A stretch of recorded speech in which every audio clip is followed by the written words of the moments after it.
Viewers எல்லாருக்கும் வணக்கம். எல்லாரும் எப்படி இருக்கீங்க? நல்லா இருக்கீங்களா? சாரி என்னால் வந்து ரொம்ப நாளாக வீடியோஸ் போட முடியாமல் போயிடுச்சு. ஸோ இனிமேல் முடிஞ்ச வரைக்கும் கொஞ்சம் கண்டினியூஸாக வீடியோ போடுறதுக்கு நான் ட்ரை பண்ணுறேன். இன்றைக்கி நம்ம வந்து என்ன பார்க்க போகிறோம் அப்படின்னா, வைட்டமின் B12க்கும் அனீமியாவுக்கும் என்ன சம்மந்தம். ஸோ வைட்டமின் B12 வந்து டிஃபிஷியன்சி வந்துச்சு அப்படின்னா அனீமியா வருமா அப்படின்றத பற்றி இன்றைக்கி நம்ம பார்க்க போகிறோம். ஸோ நார்மலாக வந்து அயன் டெஃபிஷியன்சி இருந்தால் மட்டும்தான் வந்து அனீமியா வரும், ரத்த சோகை வரும் அப்படின்னு நிறைய பேர் நினச்சிக்கிறாங்க. அப்படி கிடையாது. வைட்டமின் B12 டெஃபிஷியன்சி இருந்தாலும் அனீமியா வரும். அதாவது வைட்டமின் B12 வந்து ரொம்ப ரொம்ப அத்தியாவசியமான ஒரு முக்கியமான ஒரு வைட்டமின்னே சொல்லலாம். நிறைய நோய்களை வந்து தடுக்கிறதுக்கு இந்த வைட்டமின் ரொம்ப தேவைப்படுது. இது வந்து கோபாலமைன் அப்படின்னு சொல்லுவாங்க. ரொம்ப ரொம்ப ஒரு முக்கியமான ஒரு வைட்டமின்னே சொல்லலாம். பட் இந்த வைட்டமின் B12 வந்து நம்ம உடம்புல உற்பத்தி ஆகாது. ஸோ நம்ம உணவு மூலயமா தான் நம்ம எடுத்துக்க முடியும்.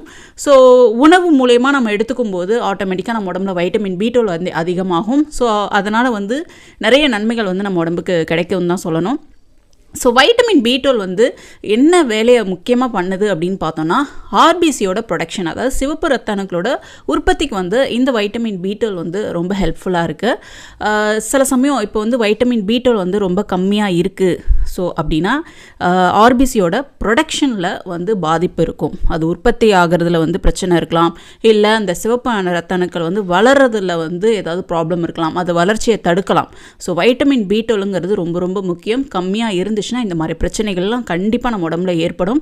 ஸோ இந்த குறைபாடு இருக்கும்போது ஆர்பிசி நார்மலாகவே வந்து பெருசாகவும் முட்டை வடிவத்திலையும் இருக்கும். ஸோ இதனால் வந்து இந்த சிவப்பு ரத்த அணுக்களால் வந்து சரியாக ட்ராவல் பண்ண முடியாது. அதாவது சரியாக ட்ராவல் பண்ண முடியாது அப்படின்னா ஆக்சிஜனை எடுத்துகிட்டு போகிற வேலையை தான் வந்து ஆர்பிசி முக்கியமாக பண்ணுது. உறுப்புகளுக்கு ஆக்சிஜனை எடுத்துகிட்டு போகும். ஸோ இதால் எங்கேயுமே சரியாக ட்ராவல் பண்ண முடியல அப்படின்ற பட்சத்தில் நம்ம உறுப்புகளுக்கு வந்து ஆக்சிஜன் வந்து சரிவர கிடைக்காது. உறுப்புகளோட செயல்பாடும் பாதிக்க ஆரம்பிக்கும். ஸோ இதை தொடர்ந்து இதுதான் வந்து மெகாலோபிளாஸ்டிக் அனீமியா அப்படின்னு சொல்கிறாங்க.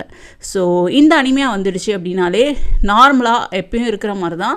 அதாவது அனீமியா வந்துடுச்சுனாலே காமனாக இருக்கக்கூடியது வந்து தலை சுற்றல், இல்லை மயக்கம், ஹார்ட் பால்பிட்டேஷன் அதிகமாகிறது, உடம்பு வந்து வெளிரி போன மாதிரி இருக்கிறது, ஸோ நகம்லாம் வந்து சீக்கிரம் உடையிறது. ஸோ இந்த மாதிரி சிம்டம்ஸ்லாம் வந்து அவங்களுக்கு இருக்கும்.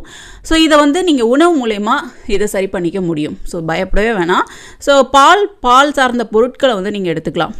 பன்னீர் எடுக்கலாம், பால் டெய்லி குடிக்கலாம், அடுத்து முட்டை எடுத்துக்கலாம், ஃபிஷ் வந்து நீங்கள் எந்த டைப் ஆஃப் ஃபிஷ்ஷாக சாப்பிட்டாலும் நல்லது தான். ஸோ இதுதான் அப்படின்னு கிடையாது. மீன் வந்து தாராளமாக சாப்பிடுங்க. நண்டு சாப்பிட்லாம், வைட்டமின் B12 இருக்குது.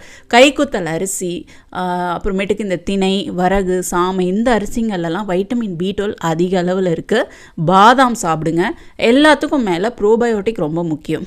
தயிர் வந்து நம்ம எடுத்துக்கும் போது அதில் குட் பாக்டீரியாஸ் அதிகமாகவே இருக்குது. ஸோ நம்ம கட்டோட ஹெல்த்துக்கு வந்து குட் பாக்டீரியாஸ் ரொம்ப ரொம்ப முக்கியம். ஸோ அது நல்லா இருந்தாலும் அப்சார்ப்ஷன் நல்லாயிருக்கும். ஸோ இந்த மாதிரி ஆரோக்கியமான சில உணவுகள், வைட்டமின் B12 நிறைஞ்ச உணவுகள் எடுத்துக்கும் போது ஆட்டோமேட்டிக்காக உங்களுக்கு அயன் அப்சார்ப்ஷன் நல்லாயிருக்கும். ஆர்பிசி வளர்கிறதுக்கும் சரி, அதோட ப்ரொடக்ஷனும் வந்து நல்லாயிருக்கும். சீக்கிரமாக நீங்கள் அனீமியா அந்த பிரச்சனையிலேருந்து வெளியே வர முடியும்.